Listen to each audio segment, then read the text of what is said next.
अस्सलाम वालेकुम दोस्तों, मैं हूं हसन सलीम और आप देख रहे हैं इन्फोयो। दरूज़ी मज़हब मशरिक़ वस्ती में कायम एक अजीब और मुनफरिद अकायद व नज़रियात रखने वाला मजहबी फ़िरका है जो कि 10वीं सदी ईस्वी में वजूद में आया।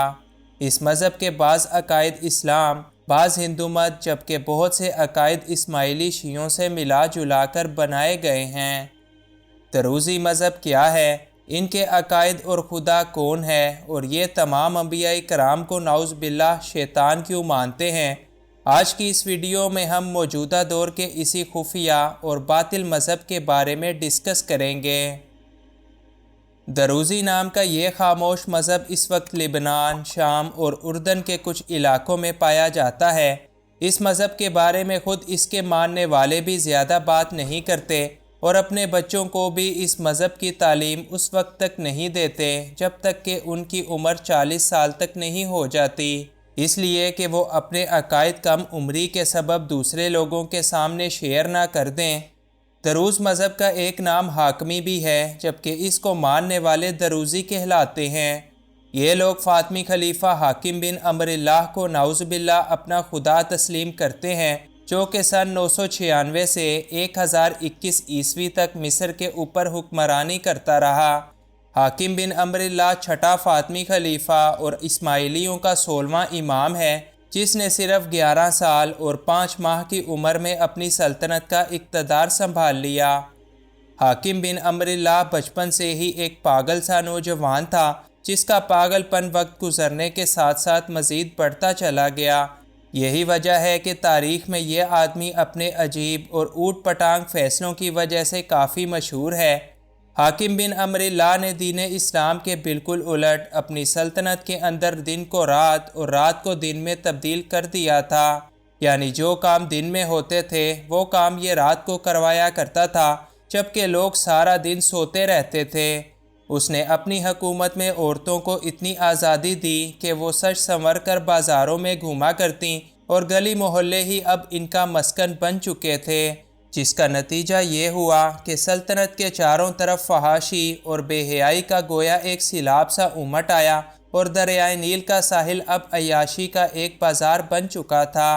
तब हाकिम बिन अमरिल्लाह को कुछ होश आया और उसने इस कदर सख्त अहकामात जारी किए कि फिर औरतों का ना सिर्फ घर से बगैर हिजाब के निकलना एक जुर्म करार दिया गया, बल्कि अपने घर से बिना हिजाब के औरतों को बाहर देखने पर भी सज़ाए मौत सुनाई जाने लगी। हाकिम बिन अमरिल्लाह अहले सुन्नत के मसलक से भी सख्त बुग़्ज़ और दुश्मनी रखता था। उसने अपनी सल्तनत में फ़जर की नमाज़ पढ़ने पर पाबंदी लगा दी और जो कोई ऐसा करता हुआ नज़र आता उसे दौरान नमाज ही उठवा लिया जाता था। उसने रमज़ानुल मुबारक में नमाज तरावी पर भी मुकम्मल पाबंदी आयद कर दी। उसने अहले सुन्नत से ताल्लुक़ रखने वाले लोगों को हुक्म दिया कि वो अपने मकान की दीवारों पर अपने ही बुज़ुर्गों पर लानत और मलामत तहरीर करवा दें, और उसने अपनी सल्तनत में चाय और मछली समेत कई खानों पर भी सख्त पाबंदी आयद कर रखी थी, और जो भी कोई इसके हुक्म की खिलाफ वर्जी करता था तो इसको सरेआम मौत दे दी जाती थी। अपनी उम्र के आखिरी हिस्से में हाकिम बिन अमरिल्लाह इस कदर दीवाना और मजनू हो गया कि इसको गुमान होने लगा कि खुदा ताला की ज़ात नाउज़ुबिल्लाह इसके अंदर हुलूल कर चुकी है। उसने अपने लोगों को हुक्म दिया कि वो इसकी इबादत शुरू कर दें, और जब भी इसका नाम आए तो वो सब के सब सजदे में गिर पड़ें। लिहाजा इसके कुछ खुशामदी दरबारियों ने ना सिर्फ इसको खुदा तस्लीम किया, बल्कि इसकी शान में चंद किताबें भी लिख कर इसको एक नए मज़हब की शक्ल दे दी। लेकिन सल्तनत के आम लोगों ने हाकिम बिन अमरिल्लाह के इस दावे की मुखालफत की और इसके दरबार पर हमला भी कर दिया।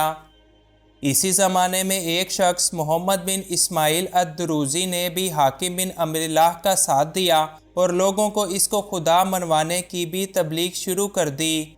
मगर जब लोग इसके खून के प्यासे हो गए तो हाकिम ने इसको लबनान की तरफ भिजवा दिया। अब उसने लबनान में इस बातिल मज़हब की तबलीग सादा लो अवाम में करना शुरू की और इसी शख्स के नाम पर इस नए मज़हब का नाम दुरूज़ी कहलाया। दूसरी तरफ खलीफा हाकिम बिन अमरिल्लाह एक दिन अपने गधे पर रात के वक्त घूमने गया और फिर कभी वापस नहीं आया। ڈھونڈنے پر اس کے گدھے کی لاش تو مل گئی، تو اس کے پیروکاروں نے یہ اعلان کیا کہ خلیفہ حاکم اب پردے میں چلا گیا ہے، وہ اب قیامت کے دن واپس آئے گا اور پھر ساری دنیا کا حساب و کتاب خود کرے گا۔ اس کے بعد آنے والے وقتوں میں بھی دروزی مذہب میں کئی لیڈر اور بڑے بڑے رہنما آتے رہے اور یوں اس مذہب کی تعداد بڑھتی چلی گئی۔ آج کے دور میں دنیا کے مختلف علاقوں میں دروزی مذہب کو ماننے والوں کی تعداد تقریباً 20 لاکھ تک جا پہنچی ہے۔ دروزی کسی بھی رسول یا نبی کو نہیں مانتے، بلکہ یہ لوگ ان کو نعوذ باللہ شیطان یعنی ابلیس کے نام سے یاد کرتے ہیں۔